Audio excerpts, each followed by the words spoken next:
Exodus chapter 29. This is the thing that you shall do to them to make them holy, to minister to me in the priest's office. Take 1 young bull and 2 rams without defect, unleavened bread, unleavened cakes mixed with oil, and unleavened wafers anointed with oil. You shall make them of fine wheat flour. You shall put them into 1 basket, and bring them in the basket with the bull and the 2 rams. You shall bring Aaron and his sons to the door of the tent of meeting, and shall wash them with water. You shall take the garments, and put on Aaron the tunic, the robe of the ephod, and the breastplate, and clothe him with the skillfully woven band of the ephod. You shall set the turban on his head, and put the holy crown on the turban. Then you shall take the anointing oil, and pour it on his head, and anoint him. You shall bring his sons, and put tunics on them. You shall clothe them with belts, Aaron and his sons, and bind headbands on them. They shall have the priesthood by a perpetual statute. You shall consecrate Aaron and his sons. You shall bring the bull before the tent of meeting, and Aaron and his sons shall lay their hands on the head of the bull. You shall kill the bull before Yahweh at the door of the tent of meeting. You shall take of the blood of the bull, and put it on the horns of the altar with your finger, and you shall pour out all the blood at the base of the altar. You shall take all the fat that covers the innards, the cover of the liver, the 2 kidneys, and the fat that is on them, and burn them on the altar. But the meat of the bull, and its skin, and its dam, you shall burn with fire outside of the camp. It is a sin offering. You shall also take the 1 ram, and Aaron and his sons shall lay their hands on the head of the ram. You shall kill the ram, and you shall take its blood, and sprinkle it around on the altar. You shall cut the ram into its pieces, and wash its innards and its legs, and put them with its pieces and with its head. You shall burn the whole ram on the altar. It is a burnt offering to Yahweh. It is a pleasant aroma, an offering made by fire to Yahweh. You shall take the other ram, and Aaron and his sons shall lay their hands on the head of the ram. Then you shall kill the ram, and take some of its blood, and put it on the tip of the right ear of Aaron, and on the tip of the right ear of his sons, and on the thumb of their right hand, and on the big toe of their right foot, and sprinkle the blood around on the altar. You shall take of the blood that is on the altar, and of the anointing oil, and sprinkle it on Aaron, and on his garments, and on his sons, and on the garments of his sons with him, and he shall be made holy, and his garments, and his sons' garments with him. Also you shall take some of the ram's fat, the fat tail, the fat that covers the innards, the cover of the liver, the 2 kidneys, the fat that is on them, and the right thigh, and 1 loaf of bread, 1 cake of oiled bread, and 1 wafer out of the basket of unleavened bread that is before Yahweh. You shall put all of this in Aaron's hands and in his sons' hands, and shall wave them for a wave offering before Yahweh. You shall take them from their hands, and burn them on the altar on the burnt offering, for a pleasant aroma before Yahweh. It is an offering made by fire to Yahweh. You shall take the breast of Aaron's ram of consecration, and wave it for a wave offering before Yahweh. It shall be your portion. You shall sanctify the breast of the wave offering, and the thigh of the wave offering, which is waved, and which is raised up, of the ram of consecration, even of that which is for Aaron, and of that which is for his sons. It shall be for Aaron and his sons as their portion forever from the children of Israel, for it is a wave offering. It shall be a wave offering from the children of Israel of the sacrifices of their peace offerings, even their wave offering to Yahweh. The holy garments of Aaron shall be for his sons after him, to be anointed in them, and to be consecrated in them. 7 days shall the son who is priest in his place put them on, when he comes into the tent of meeting to minister in the holy place. You shall take the ram of consecration, and boil its meat in a holy place. Aaron and his sons shall eat the meat of the ram, and the bread that is in the basket, at the door of the tent of meeting. They shall eat those things with which atonement was made, to consecrate and sanctify them. But a stranger shall not eat of it, because they are holy. If anything of the meat of the consecration, or of the bread, remains to the morning, then you shall burn the remainder with fire. It shall not be eaten, because it is holy. You shall do so to Aaron and to his sons, according to all that I have commanded you. You shall consecrate them 7 days. Every day you shall offer the bull of sin offering for atonement. You shall cleanse the altar when you make atonement for it. You shall anoint it to sanctify it.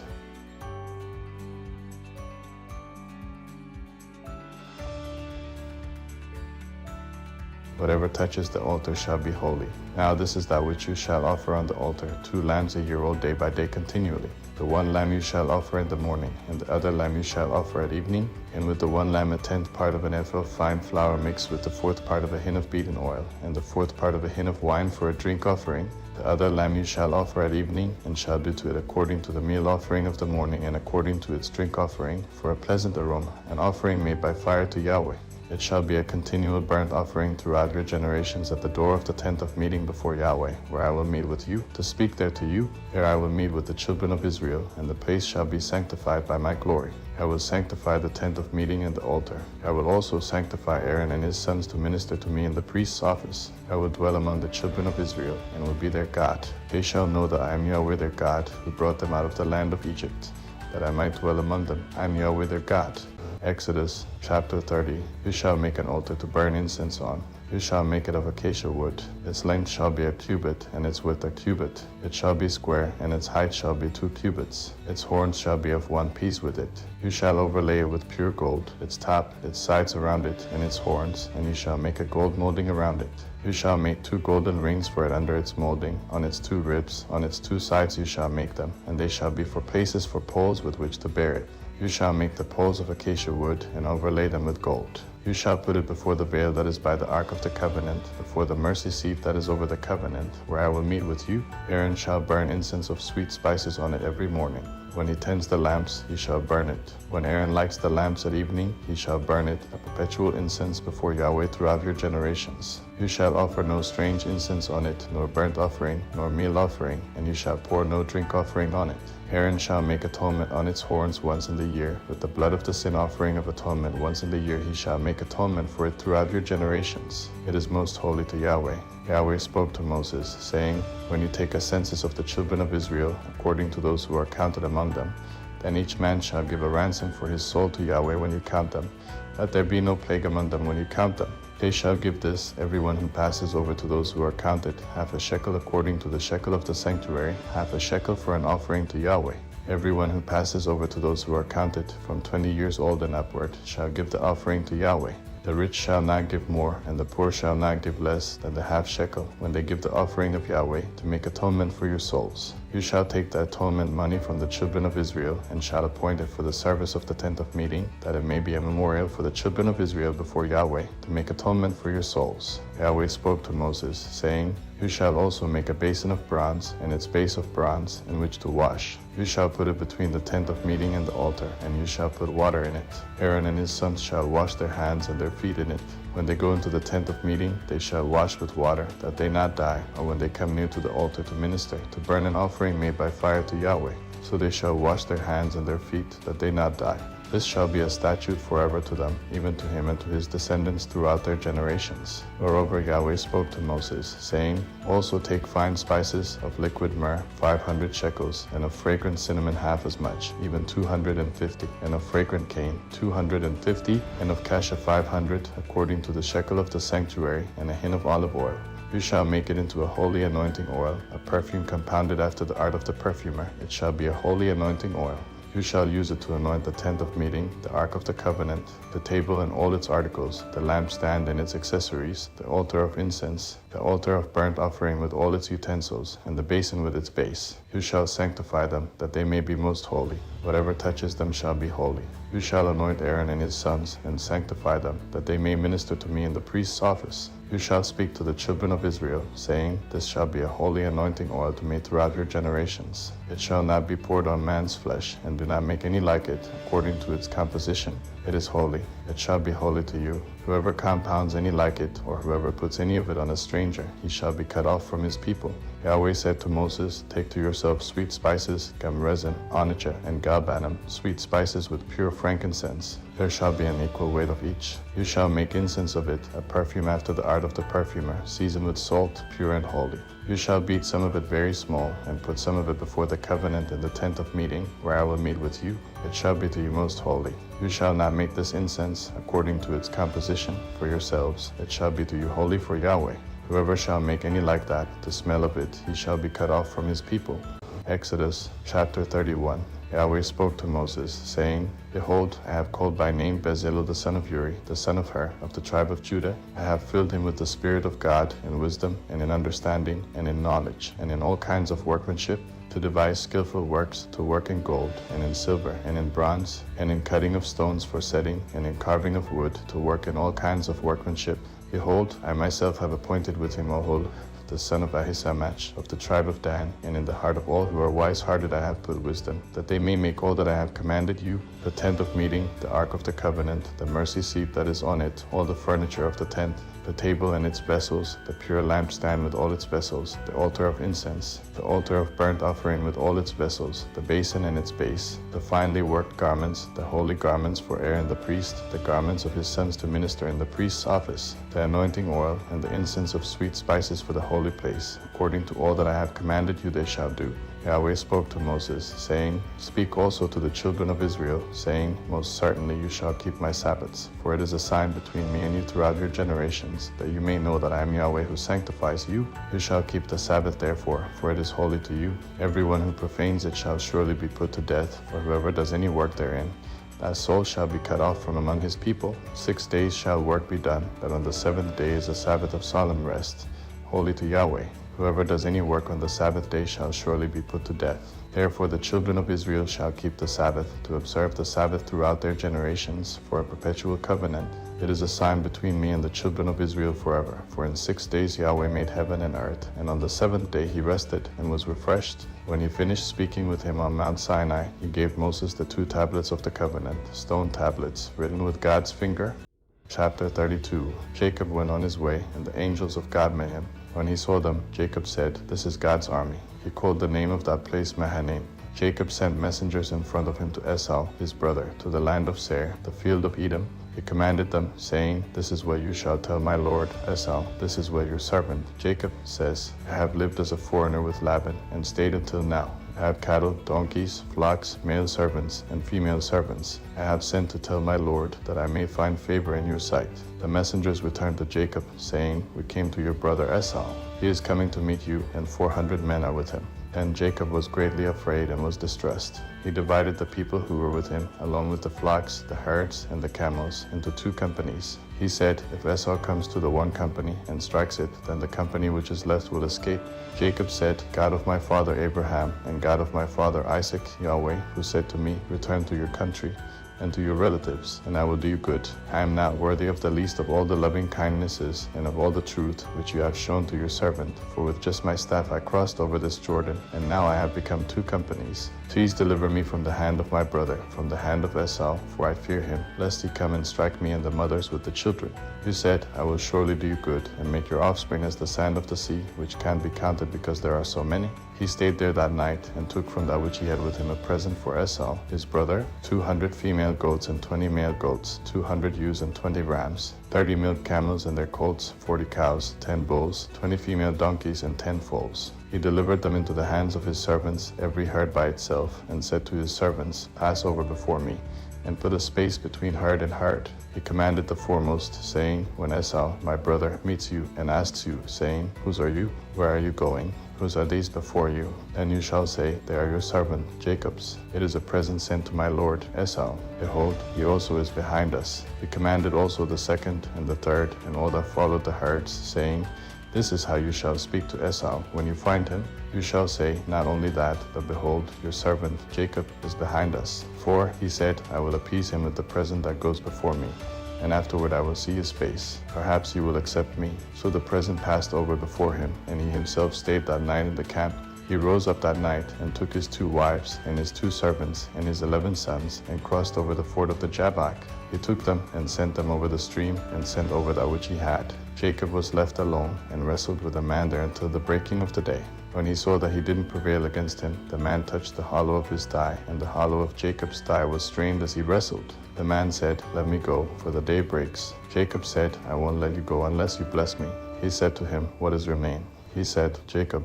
He said, Your name will no longer be called Jacob, but Israel, for you have fought with God and with men, and have prevailed. Jacob asked him, Please tell me your name. He said, Why is it that you ask what my name is? So he blessed him there. Jacob called the name of the place Peniel, for he said, I have seen God face to face, and my life is preserved. The sun rose on him as he passed over Peniel, and he limped because of his thigh. Therefore the children of Israel don't eat the sinew of the hip, which is on the hollow of the thigh, to this day, because he touched the hollow of Jacob's thigh and the sinew of the hip. Exodus chapter 33. Yahweh spoke to Moses, Depart, go up from here, you and the people that you have brought up out of the land of Egypt, to the land of which I swore to Abraham, to Isaac, and to Jacob, saying, I will give it to your offspring. I will send an angel before you, and I will drive out the Canaanite, the Amorite, and the Hittite, and the Perizzite, the Hivite, and the Jebusite, go to a land flowing with milk and honey, that I will not go out among you, for you are a stiff-necked people, lest I consume you on the way. When the people heard this evil news, they mourned, and no one put on his jewelry. Yahweh had said to Moses, Tell the children of Israel, You are a stiff-necked people. If I were to go up among you for one moment, I would consume you. Therefore now take off your jewelry from you, that I may know what to do to you. The children of Israel stripped themselves of their jewelry from Mount Horeb onward. Now Moses used to take the tent and pitch it outside the camp, far away from the camp, and he called it the tent of meeting. Everyone who saw Yahweh went out to the tent of meeting, which was outside the camp.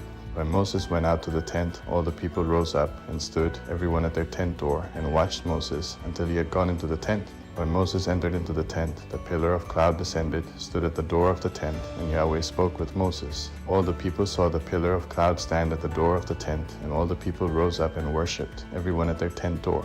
Yahweh spoke to Moses face to face, as a man speaks to his friend. He turned again into the camp, but his servant Joshua, the son of Nun, a young man, didn't depart from the tent. Moses said to Yahweh, Behold, you tell me, bring up this people, and you haven't let me know whom you will send with me. Yet you have said, I know you by name, and you have also found favor in my sight. Now therefore, if I have found favor in your sight, please show me your way, now that I may know you, so that I may find favor in your sight, and consider that this nation is your people. He said, My presence will go with you, and I will give you rest. Moses said to him, If your presence doesn't go with me, don't carry us up from here. For how would people know that I have found favor in your sight, I and your people? Isn't it that you go with us, so that we are separated, I and your people, from all the people who are on the surface of the earth? Yahweh said to Moses, I will do this thing also that you have spoken, for you have found favor in my sight, and I know you by name. Moses said, Please show me your glory. He said, I will make all my goodness pass before you, and will proclaim Yahweh's name before you. I will be gracious to whom I will be gracious, and will show mercy on whom I will show mercy. He said, You cannot see my face, for man may not see me alive. Yahweh also said, Behold, there is a place by me, and you shall stand on the rock. It will happen, while my glory passes by, that I will put you in the cleft of the rock, and will cover you with my hand until I have passed by. Then I will take away my hand, and you will see my back, but my face shall not be seen. Genesis chapter 34. Dinah, the daughter of Leah, whom she bore to Jacob, went out to see the daughters of the land. Shechem the son of Hamor the Hivite, the prince of the land, saw her. He took her, lay with her, and humbled her. His soul joined to Dinah, the daughter of Jacob, and he loved the young lady, and spoke kindly to the young lady. Shechem spoke to his father Hamor, saying, Get me this young lady as a wife. Now Jacob heard that he had defiled Dinah, his daughter, and his sons were with his livestock in the field. Jacob held his peace until they came. Hamor the father of Shechem went out to Jacob to talk with him. The sons of Jacob came in from the field when they heard it. The men were grieved, and they were very angry, because he had done folly in Israel and lying with Jacob's daughter, a thing that ought not to be done. Hamor talked with them, saying, The soul of my son, Shechem, longs for your daughter. Please give her to him as a wife. Make marriages with us. Give your daughters to us, and take our daughters for yourselves. You shall dwell with us, and the land will be before you. Live and trade in it, and get possessions in it. Shechem said to her father and to her brothers, Let me find favor in your eyes, and whatever you will tell me I will give. Ask me a great amount for a dowry, and I will give whatever you ask of me. But give me the young lady as a wife. The sons of Jacob answered Shechem and Hamor his father with deceit when they spoke, because he had defiled Dinah their sister, and said to them, We can't do this thing to give our sister to one who is uncircumcised, for that is a reproach to us. Only on this condition will we consent to you, if you will be as we are, that every male of you be circumcised. Then will we give our daughters to you, and we will take your daughters to us, and we will dwell with you, and we will become one people. That if you will not listen to us and be circumcised, then we will take our sister, and we will be gone. Their words pleased Hamor and Shechem, Hamor's son. The young man didn't wait to do this thing, because he had delight in Jacob's daughter, and he was honored above all the house of his father. Hamor and Shechem, his son, came to the gate of their city, and talked with the men of their city, saying, These men are peaceful with us. Therefore let them live in the land and trade in it. For behold, the land is large enough for them. Let's take their daughters to us for wives, and let's give them our daughters. Only on this condition will the men consent to us to live with us, to become one people, if every male among us is circumcised, as they are circumcised. Won't their livestock and their possessions and all their animals be ours? Only let's give our consent to them, and they will dwell with us. All who went out of the gate of his city listened to Hamor, and to Shechem his son, and every male was circumcised. All who went out of the gate of his city, on the third day, when they were sore, 2 of Jacob's sons, Simon and Levi, Dinah's brothers, each took his sword, came upon the unsuspecting city, and killed all the males. They killed Hamor and Shechem his son with the edge of the sword, and took Dinah out of Shechem's house, and went away. Jacob's sons came on the dead, and plundered the city, because they had defiled their sister. They took their flocks, their herds, their donkeys, that which was in the city, that which was in the field. and all their wealth. They took captive all their little ones and their wives, and took as plunder everything that was in the house. Jacob said to Simon and Levi, "You have troubled me, to make me odious to the inhabitants of the land, among the Canaanites and the Perizzites. I am few in number. They will gather themselves together against me and strike me, and I will be destroyed, I and my house." He said, "Should he deal with our sister as with a prostitute?" Chapter 35. Moses assembled all the congregation of the children of Israel, and said to them, "These are the words which Yahweh has commanded, that you should do them. 6 days shall work be done, but on the 7th day there shall be a holy day for you, a Sabbath of solemn rest to Yahweh. Whoever does any work in it shall be put to death. You shall kindle no fire throughout your habitations on the Sabbath day." Moses spoke to all the congregation of the children of Israel, saying, "This is the thing which Yahweh commanded, saying, Take from among you an offering to Yahweh. Whoever is of a willing heart, let him bring it as Yahweh's offering: gold, silver, bronze, blue, purple, scarlet, fine linen, goat's hair, ram skins dyed red, sea cow hides, acacia wood, oil for the light, spices for the anointing oil and for the sweet incense, onyx stones, and stones to be set for the ephod and for the breastplate.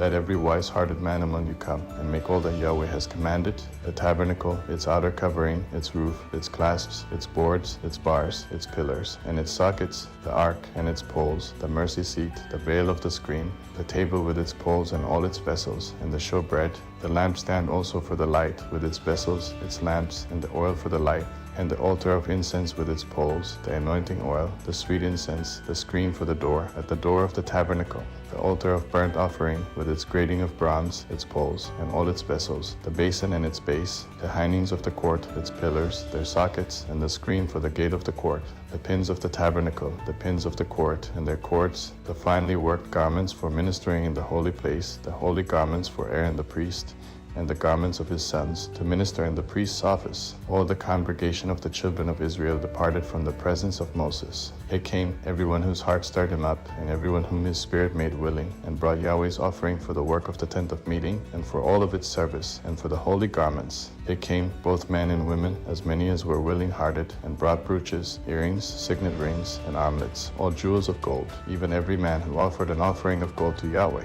Everyone with whom was found blue, purple, scarlet, fine linen, goat's hair, ram skins dyed red, and sea cow hides, brought them. Everyone who offered an offering of silver and bronze brought Yahweh's offering, and everyone with whom was found acacia wood for any work of the service brought it. All the women who were wise-hearted spun with their hands, and brought that which they had spun, the blue, the purple, the scarlet, and the fine linen. All the women whose hearts stirred them up in wisdom spun the goat's hair. The rulers brought the onyx stones and the stones to be set for the ephod and for the breastplate, with the spice and the oil for the light, for the anointing oil, and for the sweet incense. The children of Israel brought a freewill offering to Yahweh, every man and woman whose heart made them willing to bring for all the work which Yahweh had commanded to be made by Moses. Moses said to the children of Israel, "Behold, Yahweh has called by name Bezalel the son of Uri, the son of Hur, of the tribe of Judah. He has filled him with the Spirit of God, and wisdom, and understanding, and knowledge, and in all kinds of workmanship, and to make skillful works, to work in gold, in silver, and bronze, in cutting of stones for setting, and in carving of wood, to work in all kinds of skillful workmanship.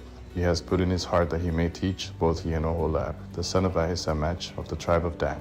He has filled them with wisdom of heart to work all kinds of workmanship, of the engraver, of the skillful workman, and of the embroiderer, in blue, and purple, and scarlet, and in fine linen, and of the weaver, even of those who do any workmanship, and of those who make skillful works." Genesis chapter 36. Now this is the history of the generations of Esau. Esau took his wives from the daughters of Canaan, Adah the daughter of Elon, the Hittite, and Oholibamah the daughter of Anna, the daughter of Sibon, the Hivite, and Basemath, Ishmael's daughter, sister of Nebaioth. Adah bore to Esau Eliphaz. Basemath bore Reuel. Oholibamah bore Jush, Jalam, and Korah. These are the sons of Esau, who were born to him in the land of Canaan. Esau took his wives, his sons, his daughters, and all the members of his household, with his livestock, all his animals, and all his possessions, which he had gathered in the land of Canaan, and went into a land away from his brother Jacob, for their substance was too great for them to dwell together, and the land of their travels couldn't bear them because of their livestock. Esau lived in the hill country of Seir. Esau is Edom. This is the history of the generations of Esau, the father of the Edomites in the hill country of Seir. These are the names of Esau's sons: Eliphaz, the son of Adah, the wife of Esau, and Reuel, the son of Basemath, the wife of Esau. The sons of Eliphaz were Teman, Omar, Zepho, and Gadam, and Kenaz. Timnah was concubine to Eliphaz, Esau's son, and she bore to Eliphaz Amalek.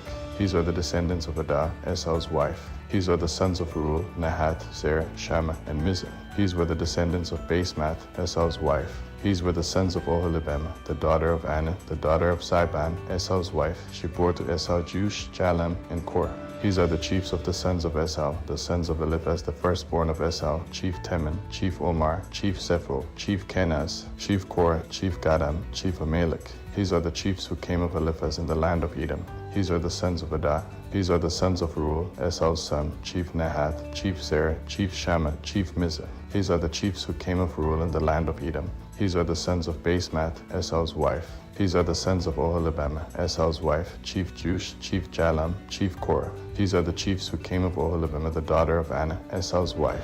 These are the sons of Esau, and these are their chiefs. These are the sons of Seir the Horite, the inhabitants of the land, Latin, Shobal, Sibon, Anah, Dishon, Ezer, and Dishan. These are the chiefs who came of the Horites, the children of Seir in the land of Edom. The children of Latin were Hori and Heman. Latin's sister was Timnah. These are the children of Shobal, Alban, Manahath, Ebal, Shepho, and Anah. These are the children of Sibon, Ai, and Anah. This is Anah who found the hot springs in the wilderness, as he fed the donkeys of Sibon his father. These are the children of Anah, Dishon, and Oholibamah, the daughter of Anah. These are the children of Dishon, Hemdan, Eshban, Ithran, and Cheran. These are the children of Ezer, Bilhan, Saban, and Akan. These are the children of Dishan, Uz, and Aaron.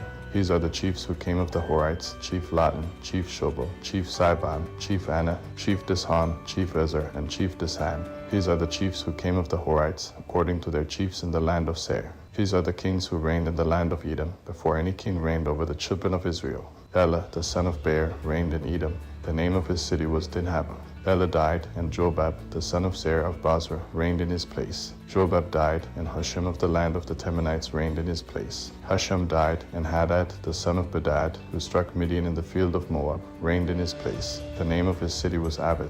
Hadad died, and Samlah of Masrekah reigned in his place. Samlah died, and Shaul of Rehoboth by the river reigned in his place. Shaul died, and Baal-Hanan the son of Achbor reigned in his place. Baal-Hanan the son of Achbor died, and Hadad reigned in his place. The name of his city was Pau. His wife's name was Mehetabel, the daughter of Matrit, the daughter of Mezhab. These are the names of the chiefs who came from Esau, according to their families, after their places, and by their names: Chief Timnah, Chief Alba, Chief Jethath, Chief Oholibamah, Chief Elah, Chief Penan, Chief Kenaz, Chief Teman, Chief Mibzar, Chief Magdil, and Chief Aram. These are the chiefs of Edom, according to their habitations in the land of their possession. This is Esau, the father of the Edomites. Exodus chapter 37. Bezalel made the ark of acacia wood. Its length was 2.5 cubits, and its width 1.5 cubits, and 1.5 cubits its height. He overlaid it with pure gold inside and outside, and made a molding of gold for it around it. He cast 4 rings of gold for it in its 4 feet, 2 rings on its one side, and 2 rings on its other side. He made poles of acacia wood and overlaid them with gold. He put the poles into the rings on the sides of the ark, to bear the ark. He made a mercy seat of pure gold. Its length was 2.5 cubits, and 1.5 cubits its width. He made 2 cherubim of gold. He made them of beaten work at the 2 ends of the mercy seat, 1 cherub at the one end, and 1 cherub at the other end. He made the cherubim of one piece with the mercy seat at its 2 ends. The cherubim spread out their wings above, covering the mercy seat with their wings, with their faces toward one another. The faces of the cherubim were toward the mercy seat. He made the table of acacia wood. Its length was 2 cubits, and its width was 1 cubit, and its height was 1.5 cubits. He overlaid it with pure gold, and made a gold molding around it. He made a border of a hand's width around it, and made a golden molding on its border around it. He cast 4 rings of gold for it, and put the rings in the 4 corners that were on its 4 feet. The rings were close by the border, the places for the poles to carry the table. He made the poles of acacia wood, and overlaid them with gold, to carry the table. He made the vessels which were on the table, its dishes, its spoons, its bowls, and its pitchers with which to pour out, of pure gold. He made the lampstand of pure gold. He made the lampstand of beaten work. Its base, its shaft, its cups, its buds, and its flowers were of one piece with it. Here were 6 branches going out of its sides, 3 branches of the lampstand out of its one side, and 3 branches of the lampstand out of its other side. 3 cups made like almond blossoms in one branch, a bud and a flower, and 3 cups made like almond blossoms in the other branch, a bud and a flower. So for the 6 branches going out of the lampstand, In the lampstand were 4 cups made like almond blossoms, its buds and its flowers, and a bud under 2 branches of one piece with it, and a bud under 2 branches of one piece with it, and a bud under 2 branches of one piece with it, for the 6 branches going out of it. Their buds and their branches were of one piece with it. The whole thing was one beaten work of pure gold. He made its 7 lamps, and its snuffers, and its snuff dishes of pure gold. He made it of a talent of pure gold, with all its vessels. He made the altar of incense of acacia wood. It was square, its length was a cubit, and its width a cubit. Its height was 2 cubits. Its horns were of one piece with it. He overlaid it with pure gold, its top, its sides around it, and its horns. He made a gold molding around it. He made 2 golden rings for it under its molding crown, on its 2 ribs, on its 2 sides, for places for poles with which to carry it. He made the poles of acacia wood, and overlaid them with gold. He made the holy anointing oil and the pure incense of sweet spices, after the art of the perfumer. Exodus chapter 38. He made the altar of burnt offering of acacia wood. It was square. Its length was 5 cubits, its width was 5 cubits, and its height was 3 cubits. He made its horns on its 4 corners. Its horns were of one piece with it, and he overlaid it with bronze. He made all the vessels of the altar, the pots, the shovels, the basins, the forks, and the fire pans. He made all its vessels of bronze. He made for the altar a grating of a network of bronze, under the ledge around it beneath, reaching halfway up. He cast 4 rings for the 4 corners of bronze grating, to be places for the poles. He made the poles of acacia wood, and overlaid them with bronze. He put the poles into the rings on the sides of the altar, with which to carry it. He made it hollow with planks. He made the basin of bronze, and its base of bronze, out of the mirrors of the ministering women who ministered at the door of the tent of meeting. He made the court for the south side southward. The hangings of the court were of fine twined linen, 100 cubits. Their pillars were 20, and their sockets 20, of bronze. The hooks of the pillars and their fillets were of silver. For the north side 100 cubits, their pillars 20, and their sockets 20, of bronze. The hooks of the pillars and their fillets of silver. For the west side were hangings of 50 cubits, their pillars 10, and their sockets 10, the hooks of the pillars, and their fillets of silver. For the east side eastward 50 cubits. The hangings for the one side were 15 cubits, their pillars 3, and their sockets 3, and so for the other side, on this hand and that hand by the gate of the court were hangings of 15 cubits, their pillars 3, and their sockets 3. All the hangings around the court were of fine twined linen.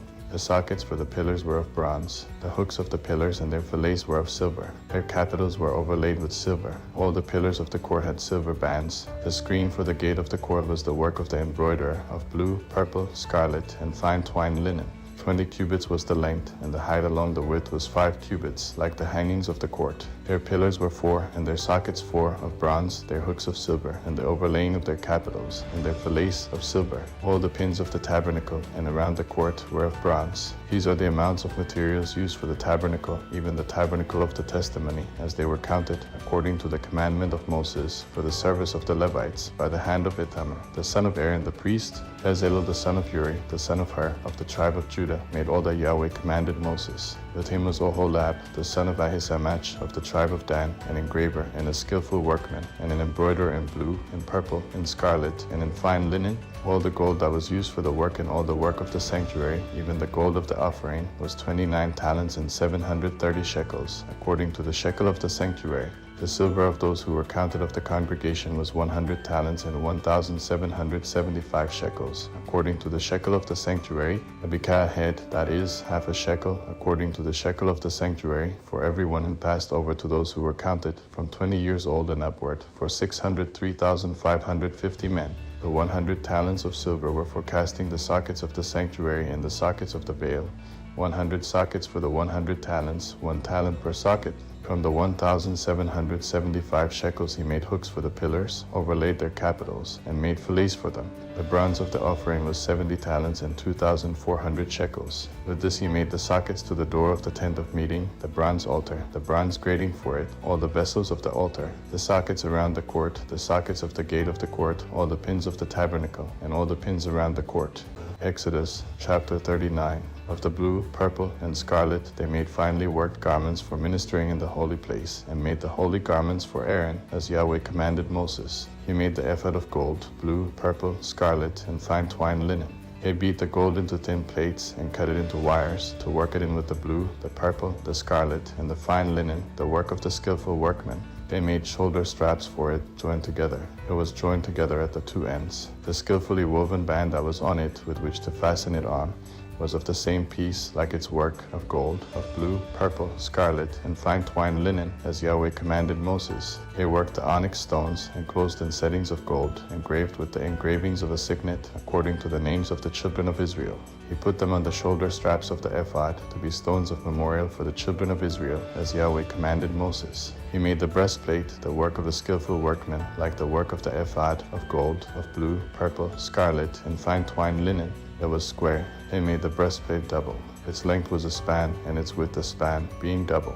They set in it 4 rows of stones. The row of ruby, topaz, and beryl was the first row. In the second row, a turquoise, a sapphire, and an emerald. In the third row, a jacinth, an agate, and an amethyst. In the fourth row, a chrysolite, an onyx, and a jasper. They were enclosed in gold settings. The stones were according to the names of the children of Israel, 12, according to their names, like the engravings of a signet, everyone according to his name, for the 12 tribes. They made on the breastplate chains like cords, of braided work of pure gold. They made 2 settings of gold, and 2 gold rings, and put the 2 rings on the 2 ends of the breastplate. They put the 2 braided chains of gold on the 2 rings at the ends of the breastplate. The other 2 ends of the 2 braided chains they put on the 2 settings, and put them on the shoulder straps of the ephod. In its front, they made 2 rings of gold, and put them on the 2 ends of the breastplate, on its edge, which was toward the side of the ephod inward. They made 2 more rings of gold, and put them on the 2 shoulder straps of the ephod underneath, in its front, close by its coupling, above the skillfully woven band of the ephod. They bound the breastplate by its rings to the rings of the ephod with a lace of blue, that it might be on the skillfully woven band of the ephod, and that the breastplate might not come loose from the ephod, as Yahweh commanded Moses. He made the robe of the ephod of woven work, all of blue. The opening of the robe in the middle of it was like the opening of a coat of mail, with a binding around its opening, that it should not be torn. They made on the skirts of the robe pomegranates of blue, purple, scarlet, and twined linen. They made bells of pure gold, and put the bells between the pomegranates around the skirts of the robe. Between the pomegranates, a bell and a pomegranate, a bell and a pomegranate around the skirts of the robe, to minister in, as Yahweh commanded Moses. They made the tunics of fine linen of woven work for Aaron and for his sons, the turban of fine linen, the linen headbands of fine linen, the linen trousers of fine twined linen, the sash of fine twined linen, blue, purple, and scarlet, the work of the embroiderer, as Yahweh commanded Moses. They made the plate of the holy crown of pure gold, and wrote on it an inscription, like the engravings of a signet, holy to Yahweh. They tied to it a lace of blue, to fasten it on the turban above, as Yahweh commanded Moses. Thus all the work of the tabernacle of the tent of meeting was finished. The children of Israel did according to all that Yahweh commanded Moses, so they did. They brought the tabernacle to Moses, the tent, with all its furniture, its clasps, its boards, its bars, its pillars, its sockets, the covering of ram skins dyed red, the covering of sea cow hides, the veil of the screen, the ark of the covenant with its poles, the mercy seat, the table, all its vessels, the showbread, the pure lampstand, its lamps, even the lamps to be set in order, all its vessels, the oil for the light, the golden altar, the anointing oil, the sweet incense, the screen for the door of the tent, the bronze altar, its grating of bronze, its poles, all of its vessels, the basin and its base, the hangings of the court, its pillars, its sockets, the screen for the gate of the court, its cords, its pins, and all the instruments of the service of the tabernacle, for the tent of meeting, the finely worked garments for ministering in the holy place, the holy garments for Aaron the priest, and the garments of his sons, to minister in the priest's office, according to all that Yahweh commanded Moses. So the children of Israel did all the work. Moses saw all the work, and behold, they had done it as Yahweh had commanded. They had done so, and Moses blessed them. Genesis chapter 40. After these things, the butler of the king of Egypt and his baker offended their lord, the king of Egypt. Pharaoh was angry with his 2 officers, the chief cupbearer and the chief baker. He put them in custody in the house of the captain of the guard, into the prison, the place where Joseph was bound. The captain of the guard assigned them to Joseph, and he took care of them. They stayed in prison many days. They both dreamed a dream, each man his dream, in one night, each man according to the interpretation of his dream, the cupbearer and the baker of the king of Egypt, who were bound in the prison. Joseph came into them in the morning, and saw them, and saw that they were sad. He asked Pharaoh's officers who were with him in custody in his master's house, saying, "Why do you look so sad today?" They said to him, "We have dreamed a dream, and there is no one who can interpret it." Joseph said to them, "Don't interpretations belong to God? Please tell it to me."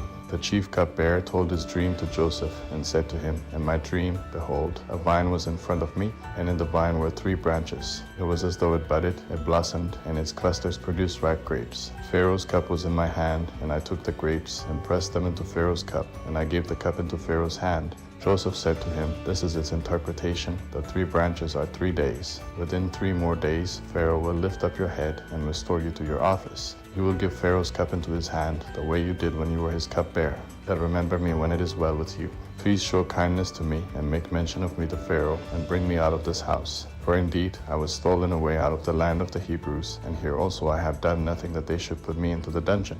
When the chief baker saw that the interpretation was good, he said to Joseph, "I also was in my dream, and behold, 3 baskets of white bread were on my head. In the uppermost basket there were all kinds of baked food for Pharaoh, and the birds ate them out of the basket on my head." Joseph answered, "This is its interpretation. The 3 baskets are 3 days. Within 3 more days, Pharaoh will lift up your head from off you, and will hang you on a tree. And the birds will eat your flesh from off you." On the 3rd day, which was Pharaoh's birthday, he made a feast for all his servants, and he lifted up the head of the chief cupbearer and the head of the chief baker among his servants. He restored the chief cupbearer to his position again, and he gave the cup into Pharaoh's hand, that he hanged the chief baker as Joseph had interpreted to them. Yet the chief cupbearer didn't remember Joseph, but forgot him. The 3rd book of Moses, commonly called Leviticus, chapter 1. Yahweh called to Moses and spoke to him from the tent of meeting, saying, "Speak to the children of Israel and tell them, when any one of you offers an offering to Yahweh, you shall offer your offering of the livestock, from the herd and from the flock. If his offering is a burnt offering from the herd, he shall offer a male without defect. He shall offer it at the door of the tent of meeting, that he may be accepted before Yahweh. He shall lay his hand on the head of the burnt offering, and it shall be accepted for him to make atonement for him. He shall kill the bull before Yahweh. Aaron's sons, the priests, shall present the blood and sprinkle the blood around on the altar that is at the door of the tent of meeting. He shall skin the burnt offering and cut it into pieces. The sons of Aaron the priest shall put fire on the altar and lay wood in order on the fire. And Aaron's sons, the priests, shall lay the pieces, the head, and the fat in order on the wood that is on the fire which is on the altar, that he shall wash its innards and its legs with water. The priest shall burn all of it on the altar for a burnt offering, an offering made by fire, of a pleasant aroma to Yahweh. If his offering is from the flock, from the sheep, or from the goats, for a burnt offering, he shall offer a male without defect. He shall kill it on the north side of the altar before Yahweh. Aaron's sons, the priests, shall sprinkle its blood around on the altar. He shall cut it into its pieces, with its head and its fat. The priest shall lay them in order on the wood that is on the fire which is on the altar, but the innards and the legs he shall wash with water. The priest shall offer the whole, and burn it on the altar. It is a burnt offering, an offering made by fire, of a pleasant aroma to Yahweh. If his offering to Yahweh is a burnt offering of birds, then he shall offer his offering from turtle doves or of young pigeons. The priest shall bring it to the altar, and wring off its head, and burn it on the altar, and its blood shall be drained out on the side of the altar. And he shall take away its crop and its feathers, and cast it beside the altar on the east part, in the place of the ashes. He shall tear it by its wings, but shall not divide it apart. The priest shall burn it on the altar, on the wood that is on the fire. It is a burnt offering, an offering made by fire, of a pleasant aroma to Yahweh. Chapter 2. When anyone offers an offering of a meal offering to Yahweh, his offering shall be of fine flour. He shall pour oil on it, and put frankincense on it. He shall bring it to Aaron's sons, the priests. He shall take his handful of its fine flour and of its oil, with all its frankincense, and the priest shall burn its memorial on the altar, an offering made by fire, of a pleasant aroma to Yahweh. That which is left of the meal offering shall be Aaron's and his sons. It is a most holy part of the offerings of Yahweh made by fire. When you offer an offering of a meal offering baked in the oven, it shall be unleavened cakes of fine flour mixed with oil, or unleavened wafers anointed with oil. If your offering is a meal offering made on a griddle, it shall be of unleavened fine flour mixed with oil. You shall cut it in pieces and pour oil on it. It is a meal offering. If your offering is a meal offering of the pan, it shall be made of fine flour with oil. You shall bring the meal offering that is made of these things to Yahweh. It shall be presented to the priest, and he shall bring it to the altar. The priest shall take from the meal offering its memorial, and shall burn it on the altar, an offering made by fire, of a pleasant aroma to Yahweh. That which is left of the meal offering shall be Aaron's and his sons. It is a most holy part of the offerings of Yahweh made by fire. No meal offering which you shall offer to Yahweh shall be made with yeast, for you shall burn no yeast, nor any honey, as an offering made by fire to Yahweh. As an offering of first fruits you shall offer them to Yahweh, that they shall not rise up as a pleasant aroma on the altar. Every offering of your meal offering you shall season with salt. You shall not allow the salt of the covenant of your God to be lacking from your meal offering. With all your offerings you shall offer salt. If you offer a meal offering of first fruits to Yahweh, you shall offer for the meal offering of your first fruits fresh heads of grain parched with fire and crushed. You shall put oil on it and lay frankincense on it. It is a meal offering. The priest shall burn as its memorial part of its crushed grain and part of its oil, along with all its frankincense. It is an offering made by fire to Yahweh. Leviticus chapter 3. If his offering is a sacrifice of peace offerings, if he offers it from the herd, whether male or female, he shall offer it without defect before Yahweh. He shall lay his hand on the head of his offering and kill it at the door of the tent of meeting. Aaron's sons, the priests, shall sprinkle the blood around on the altar. He shall offer of the sacrifice of peace offerings an offering made by fire to Yahweh. The fat that covers the innards, and all the fat that is on the innards, and the 2 kidneys, and the fat that is on them, which is by the loins, and the cover on the liver. With the kidneys he shall take away. Aaron's sons shall burn it on the altar on the burnt offering, which is on the wood that is on the fire. It is an offering made by fire, with pleasant aroma to Yahweh. If his offering for a sacrifice of peace offerings to Yahweh is from the flock, either male or female, he shall offer it without defect. If he offers a lamb for his offering, then he shall offer it before Yahweh. And he shall lay his hand on the head of his offering, and kill it before the tent of meeting. Aaron's sons shall sprinkle its blood around on the altar. He shall offer from the sacrifice of peace offerings an offering made by fire to Yahweh, its fat, the entire tail fat, he shall take away close to the backbone, and the fat that covers the entrails, and all the fat that is on the entrails, and the 2 kidneys, and the fat that is on them, which is by the loins, and the cover on the liver. With the kidneys he shall take away. The priest shall burn it on the altar. It is the food of the offering made by fire to Yahweh.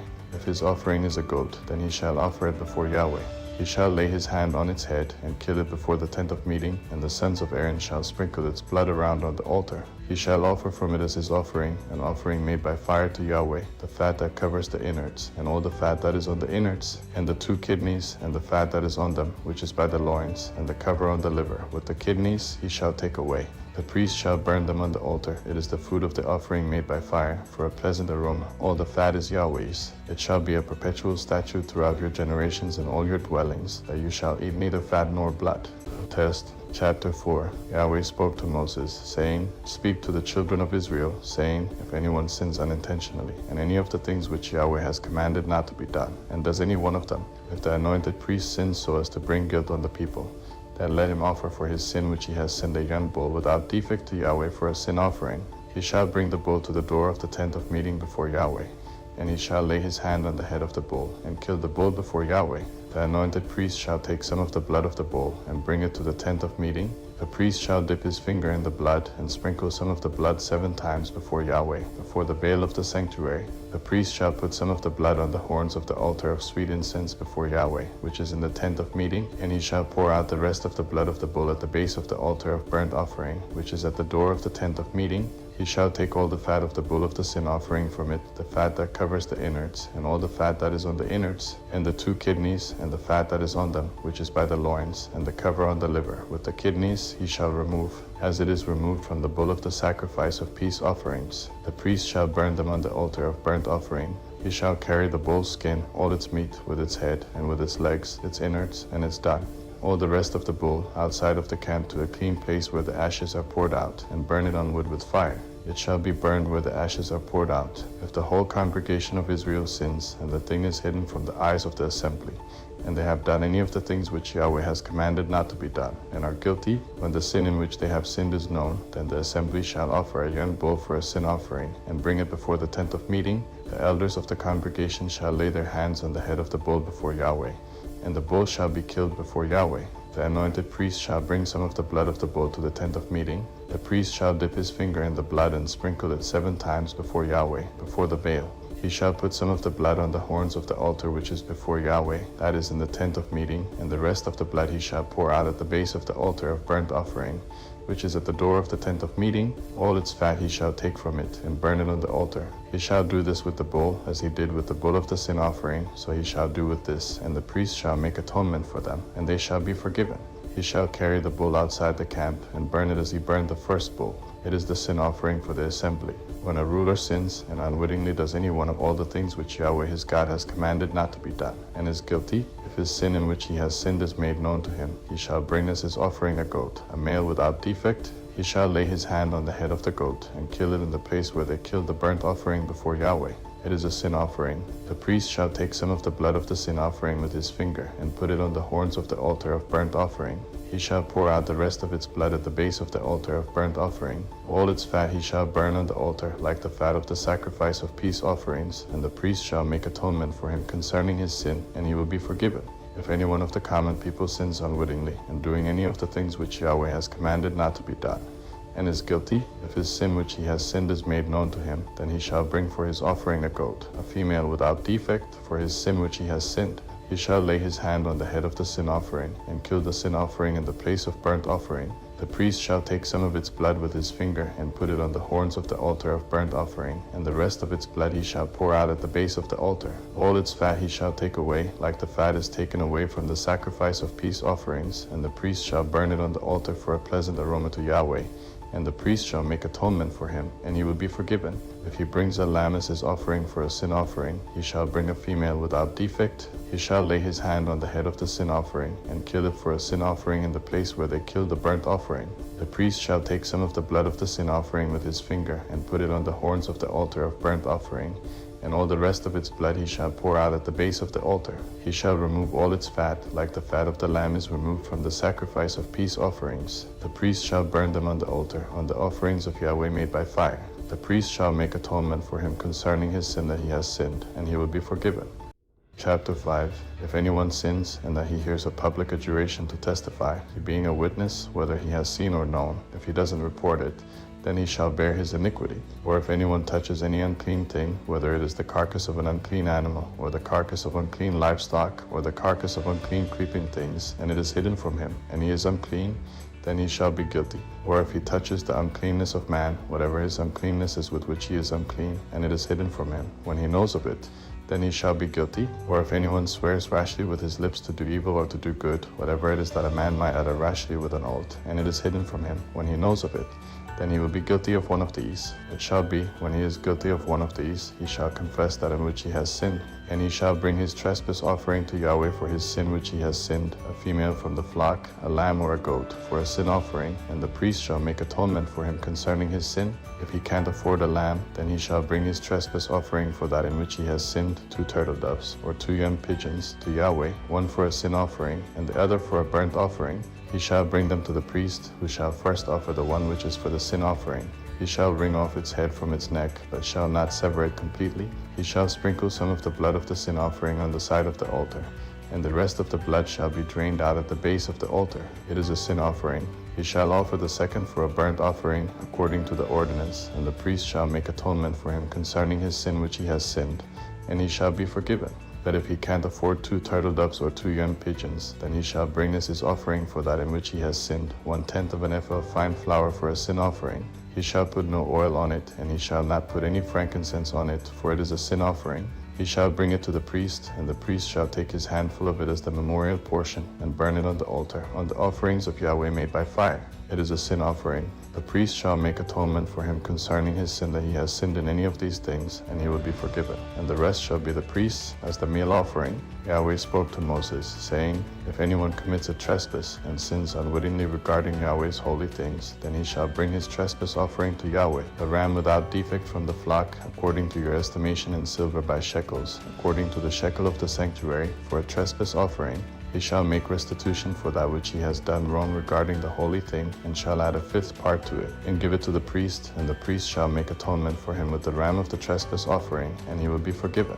If anyone sins, doing any of the things which Yahweh has commanded not to be done, though he didn't know it, he is still guilty, and shall bear his iniquity. He shall bring a ram without defect from of the flock, according to your estimation, for a trespass offering to the priest, and the priest shall make atonement for him concerning the thing in which he sinned and didn't know it, and he will be forgiven. It is a trespass offering. He is certainly guilty before Yahweh. Chapter 6. Yahweh spoke to Moses, saying, If anyone sins and commits a trespass against Yahweh, and deals falsely with his neighbor in a matter of deposit, or of bargain, or of robbery, or has oppressed his neighbor, or has found that which was lost, and lied about it, in swearing to a lie, and any of these things that a man sins in his actions, then it shall be, if he has sinned and is guilty, he shall restore that which he took by robbery, or the thing which he has gotten by oppression, or the deposit which was committed to him, or the lost thing which he found, or anything about which he has sworn falsely, he shall restore it in full, and shall add a 5th part more to it. he shall return it to him to whom it belongs on the day of his being found guilty. He shall bring his trespass offering to Yahweh, a ram without defect from the flock, according to your estimation, for a trespass offering to the priest. The priest shall make atonement for him before Yahweh, and he will be forgiven concerning whatever he does to become guilty. Yahweh spoke to Moses, saying, Command Aaron and his sons, saying, This is the law of the burnt offering. The burnt offering shall be on the hearth on the altar all night until the morning, and the fire of the altar shall be kept burning on it.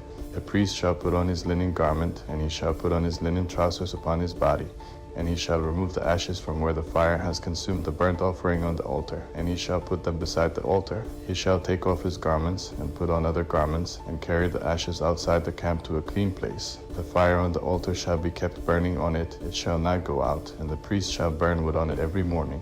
He shall lay the burnt offering in order upon it, and shall burn on it the fat of the peace offerings. Fire shall be kept burning on the altar continually, it shall not go out. This is the law of the meal offering. The sons of Aaron shall offer it before Yahweh, before the altar. He shall take from there his handful of the fine flour of the meal offering, and of its oil, and all the frankincense which is on the meal offering, and shall burn it on the altar for a pleasant aroma, as its memorial portion to Yahweh.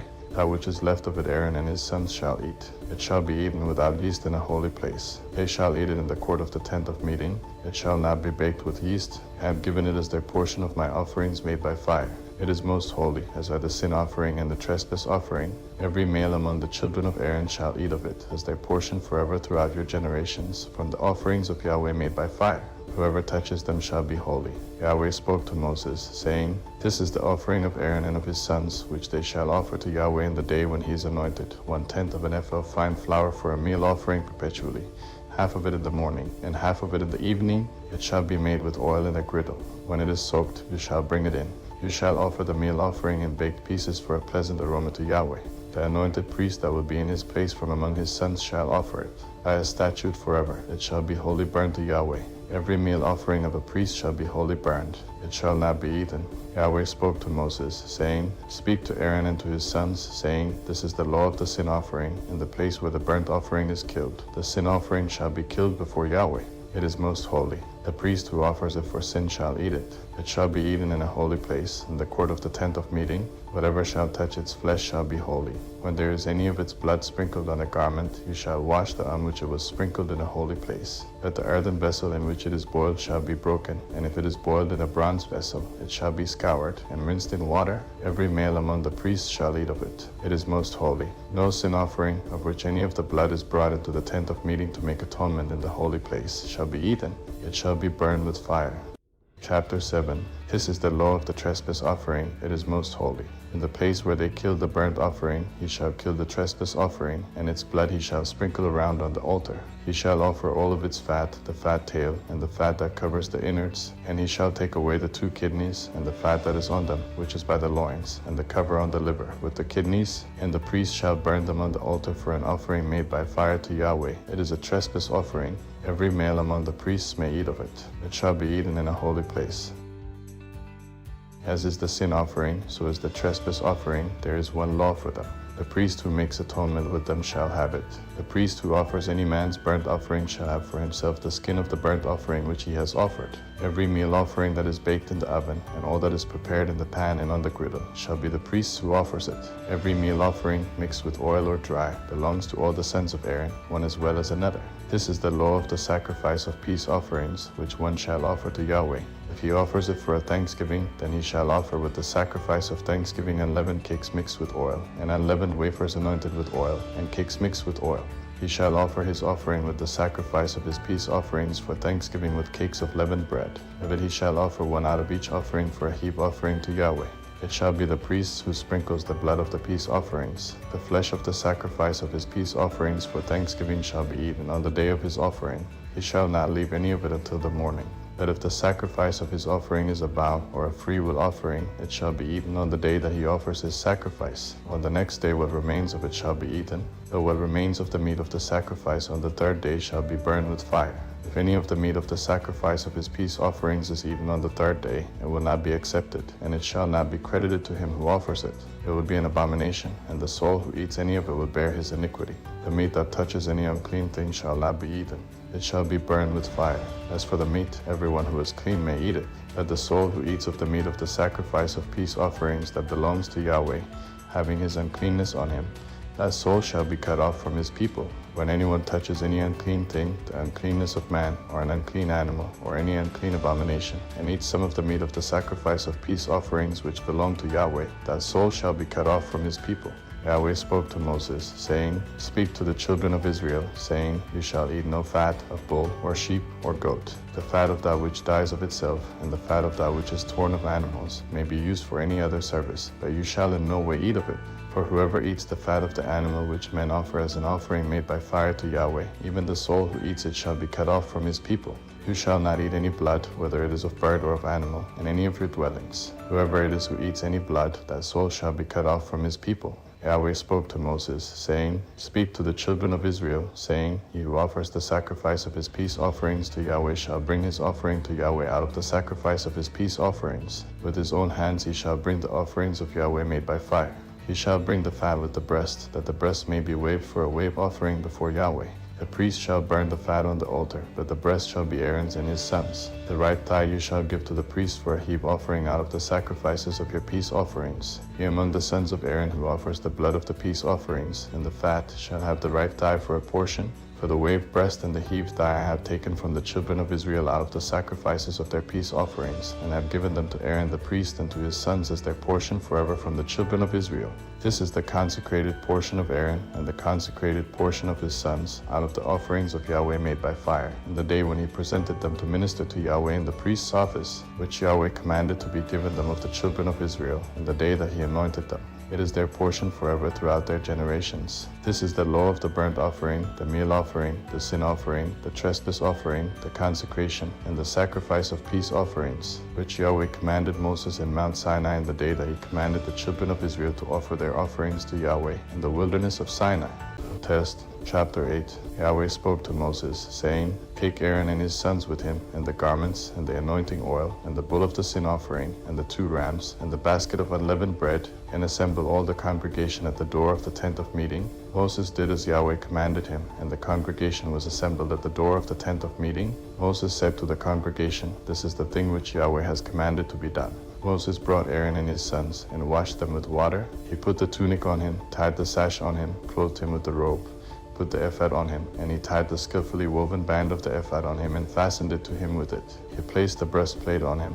He put the Urim and Thummim in the breastplate. He set the turban on his head. He set the golden plate, the holy crown, on the front of the turban, as Yahweh commanded Moses. Moses took the anointing oil, and anointed the tabernacle and all that was in it, and sanctified them. He sprinkled it on the altar 7 times, and anointed the altar and all its vessels, and the basin and its base, to sanctify them. He poured some of the anointing oil on Aaron's head, and anointed him, to sanctify him. Moses brought Aaron's sons, and clothed them with tunics, and tied sashes on them, and put headbands on them, as Yahweh commanded Moses. He brought the bull of the sin offering, and Aaron and his sons laid their hands on the head of the bull of the sin offering. He killed it, and Moses took the blood, and put it around on the horns of the altar with his finger, and purified the altar, and poured out the blood at the base of the altar, and sanctified it, to make atonement for it. He took all the fat that was on the innards, and the cover of the liver, and the 2 kidneys, and their fat, and Moses burned it on the altar. But the bull, and its skin, and its meat, and its dung, he burned with fire outside the camp, as Yahweh commanded Moses. He presented the ram of the burnt offering.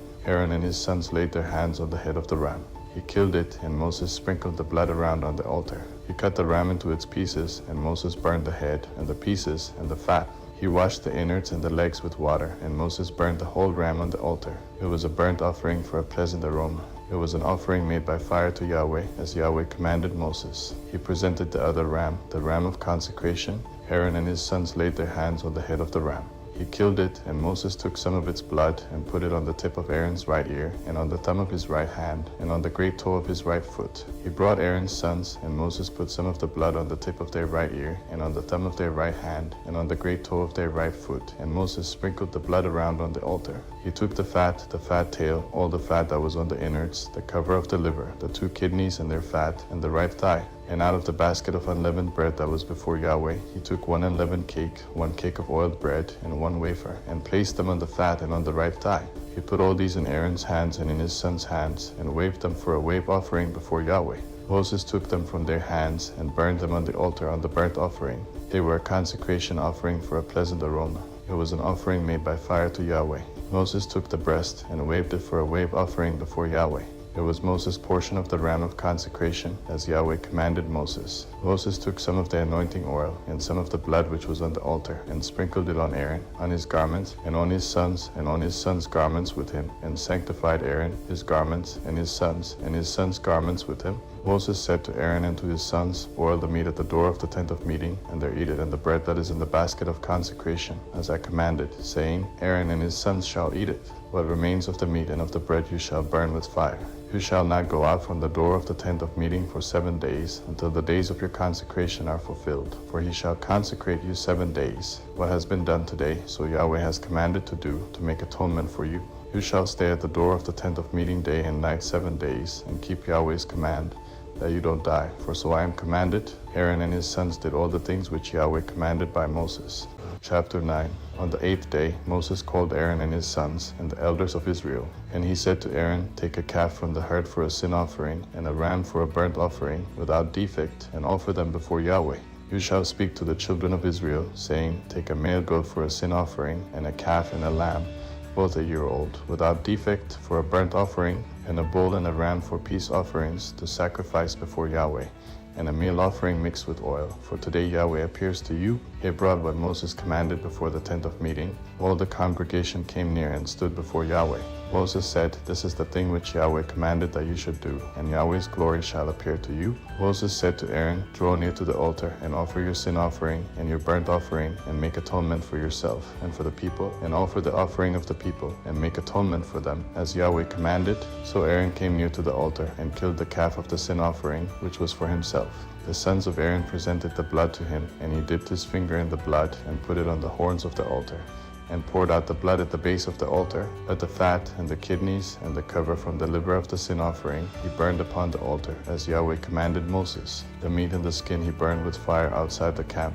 He killed the burnt offering, and Aaron's sons delivered the blood to him, and he sprinkled it around on the altar. They delivered the burnt offering to him, piece by piece, and the head. He burned them upon the altar. He washed the innards and the legs, and burned them on the burnt offering on the altar. He presented the people's offering, and took the goat of the sin offering which was for the people, and killed it, and offered it for sin, like the first. He presented the burnt offering, and offered it according to the ordinance. He presented the meal offering, and filled his hand from there, and burned it upon the altar, in addition to the burnt offering of the morning. He also killed the bull and the ram, the sacrifice of peace offerings, which was for the people. Aaron's sons delivered to him the blood, which he sprinkled around on the altar, and the fat of the bull and of the ram, the fat tail, and that which covers the innards, and the kidneys, and the cover of the liver. And they put the fat upon the breasts, and he burned the fat on the altar. Aaron waved the breasts and the right thigh for a wave offering before Yahweh, as Moses commanded. Aaron lifted up his hands toward the people, and blessed them, and he came down from offering the sin offering, and the burnt offering, and the peace offerings. Moses and Aaron went into the tent of meeting, and came out, and blessed the people, and Yahweh's glory appeared to all the people. Fire came out from before Yahweh, and consumed the burnt offering and the fat upon the altar. When all the people saw it, they shouted, and fell on their faces. Leviticus chapter 10. Nadab and Abihu, the sons of Aaron, each took his censer, and put fire in it, and laid incense on it, and offered strange fire before Yahweh, which he had not commanded them. Fire came out from before Yahweh, and devoured them, and they died before Yahweh. Then Moses said to Aaron, "This is what Yahweh spoke of, saying, I will show myself holy to those who come near me, and before all the people I will be glorified." Aaron held his peace. Moses called Mishael and Elzaphan, the sons of Azil, the uncle of Aaron, and said to them, "Draw near, carry your brothers from before the sanctuary out of the camp." So they came near, and carried them in their tunics out of the camp, as Moses had said. Moses said to Aaron, and to Eleazar and to Ithamar, his sons, "Don't let the hair of your heads go loose, and don't tear your clothes, so that you don't die, and so that he will not be angry with all the congregation, but let your brothers, the whole house of Israel, bewail the burning which Yahweh has kindled. You shall not go out from the door of the tent of meeting, lest you die, for the anointing oil of Yahweh is on you."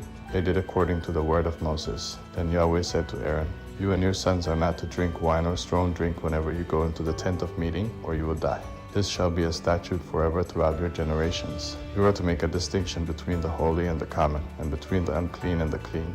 You are to teach the children of Israel all the statutes which Yahweh has spoken to them by Moses. Moses spoke to Aaron and to Eleazar and to Ithamar, his sons who were left, take the meal offering that remains of the offerings of Yahweh made by fire, and eat it without yeast beside the altar, for it is most holy, and you shall eat it in a holy place, because it is your portion and your son's portion of the offerings of Yahweh made by fire. For so I am commanded, the waved breast and the heaved thigh you shall eat in a clean place, you and your sons and your daughters with you, for they are given as your portion and your son's portion, out of the sacrifices of the peace offerings of the children of Israel. They shall bring the heaved thigh and the waved breast with the offerings made by fire of the fat, to wave it for a wave offering before Yahweh.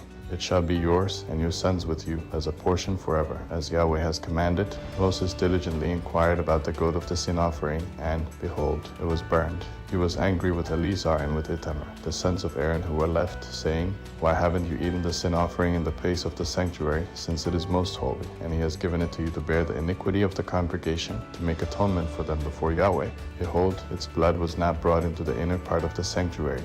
You certainly should have eaten it in the sanctuary, as I commanded. Aaron spoke to Moses, Behold, today they have offered their sin offering and their burnt offering before Yahweh. And such things as these have happened to me. If I had eaten the sin offering today, would it have been pleasing in Yahweh's sight? When Moses heard that, it was pleasing in his sight.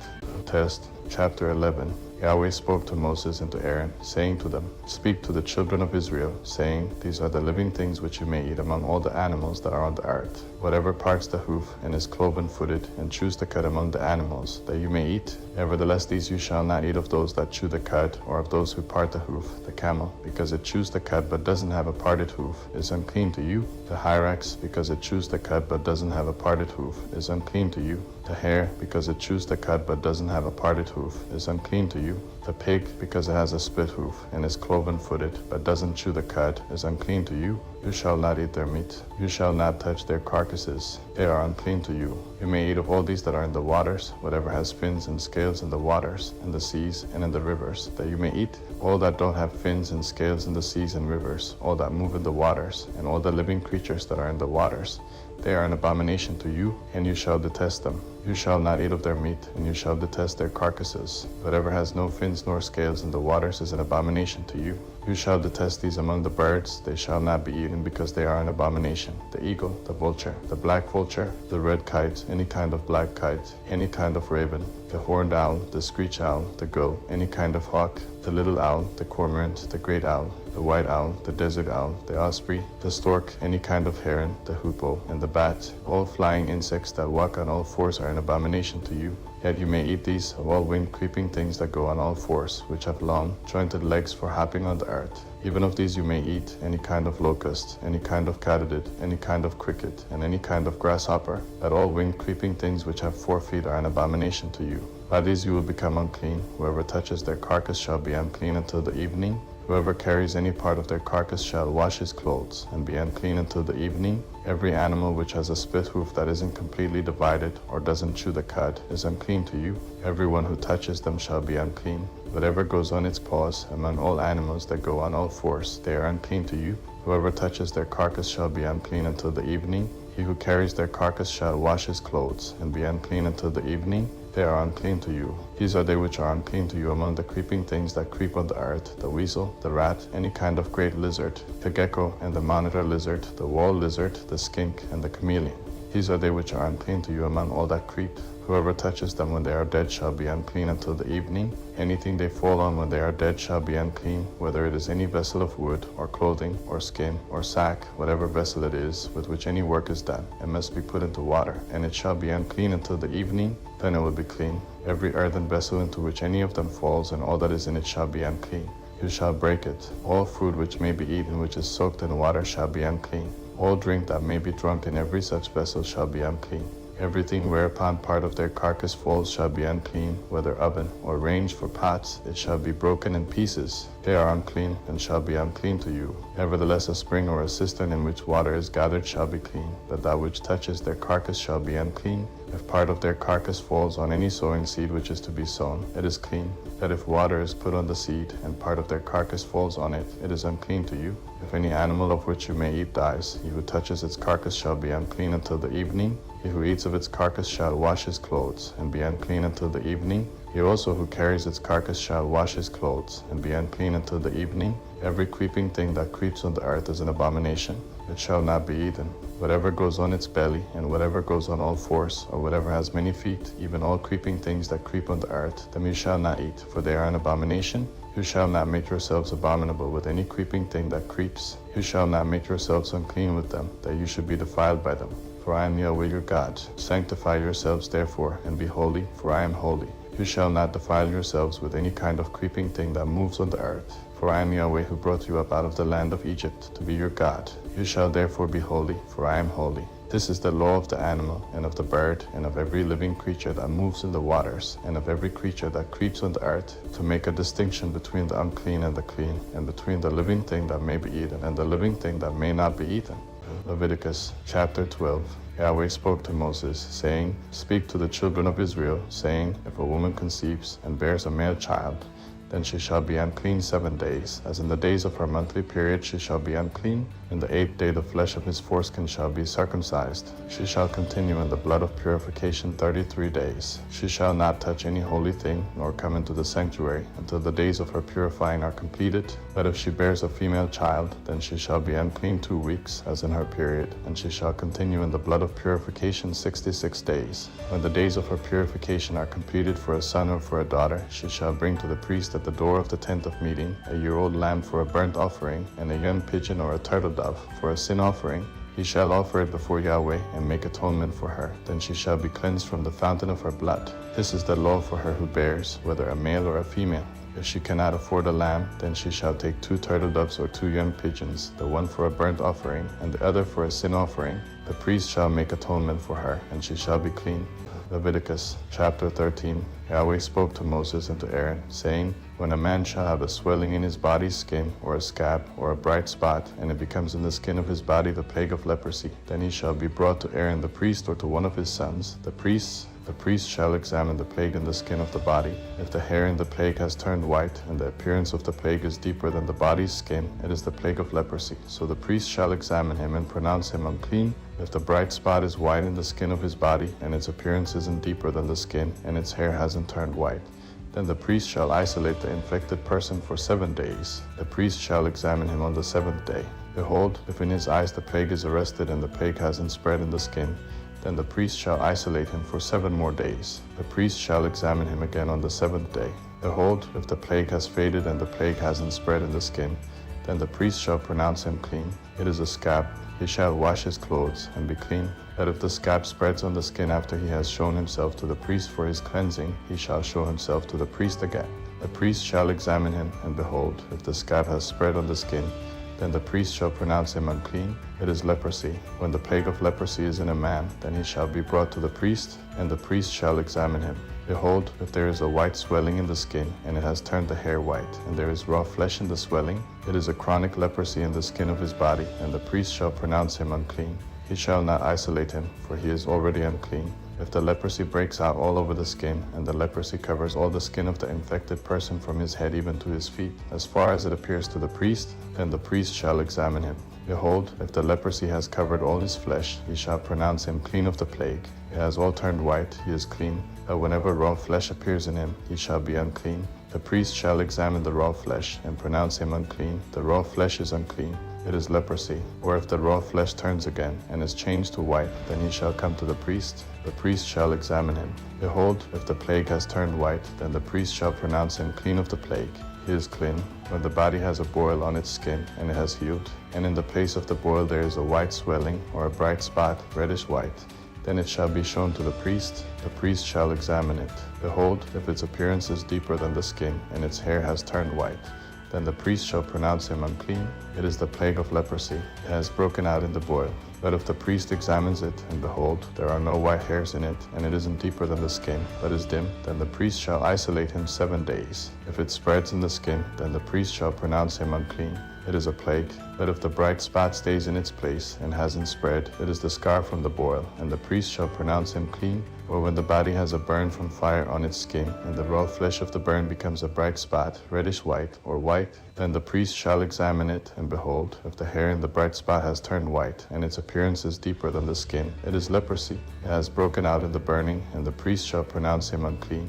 it is the plague of leprosy. But if the priest examines it, and behold, there is no white hair in the bright spot, and it isn't deeper than the skin, but has faded, then the priest shall isolate him 7 days. The priest shall examine him on the 7th day. If it has spread in the skin, then the priest shall pronounce him unclean. It is the plague of leprosy. If the bright spot stays in its place and hasn't spread in the skin, but is faded, it is the swelling from the burn, and the priest shall pronounce him clean, for it is the scar from the burn. When a man or woman has a plague on the head or on the beard, then the priest shall examine the plague, and behold, if its appearance is deeper than the skin, and the hair in it is yellow and thin, then the priest shall pronounce him unclean. It is an itch. It is leprosy of the head or of the beard. If the priest examines the plague of itching, and behold, its appearance isn't deeper than the skin, and there is no black hair in it, then the priest shall isolate the person infected with itching 7 days. On the 7th day the priest shall examine the plague, and behold, if the itch hasn't spread, and there is no yellow hair in it, and the appearance of the itch isn't deeper than the skin, then he shall be shaved, but he shall not shave the itch. Then the priest shall isolate the one who has the itch 7 more days. On the 7th day the priest shall examine the itch, and behold, if the itch hasn't spread in the skin, and its appearance isn't deeper than the skin, then the priest shall pronounce him clean. He shall wash his clothes and be clean. But if the itch spreads in the skin after his cleansing, then the priest shall examine him, and behold, if the itch has spread in the skin, the priest shall not look for the yellow hair. He is unclean. But if in his eyes the itch is arrested and black hair has grown in it, then the itch is healed. He is clean. The priest shall pronounce him clean. When a man or a woman has bright spots in the skin of the body, even white bright spots, then the priest shall examine them. Behold, if the bright spots on the skin of their body are a dull white, it is a harmless rash. It has broken out in the skin. He is clean. If a man's hair has fallen from his head, he is bald. He is clean. If his hair has fallen off from the front part of his head, he is forehead bald. He is clean. That if a reddish-white plague is in the bald head or the bald forehead, it is leprosy breaking out in his bald head or his bald forehead, then the priest shall examine him. Behold, if the swelling of the plague is reddish-white in his bald head or in his bald forehead, like the appearance of leprosy in the skin of the body, he is a leprous man. He is unclean. The priest shall surely pronounce him unclean. His plague is on his head. The leper in whom the plague is shall wear torn clothes, and the hair of his head shall hang loose. He shall cover his upper lip, and shall cry, unclean, unclean. All the days in which the plague is in him he shall be unclean. He is unclean. He shall dwell alone.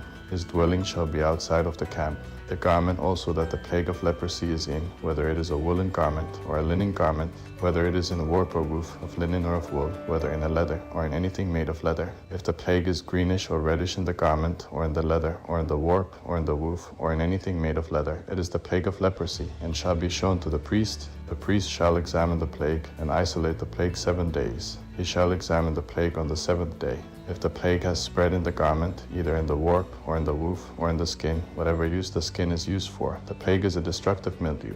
It is unclean. He shall burn the garment, whether the warp or the woof, in wool or in linen, or anything of leather, in which the plague is, for it is a destructive mildew. It shall be burned in the fire. If the priest examines it, and behold, the plague hasn't spread in the garment, either in the warp, or in the woof, or in anything of skin, then the priest shall command that they wash the thing that the plague is in, and he shall isolate it 7 more days. Then the priest shall examine it after the plague is washed, and behold, if the plague hasn't changed its color, and the plague hasn't spread, it is unclean. You shall burn it in the fire. It is a mildewed spot, whether the bareness is inside or outside.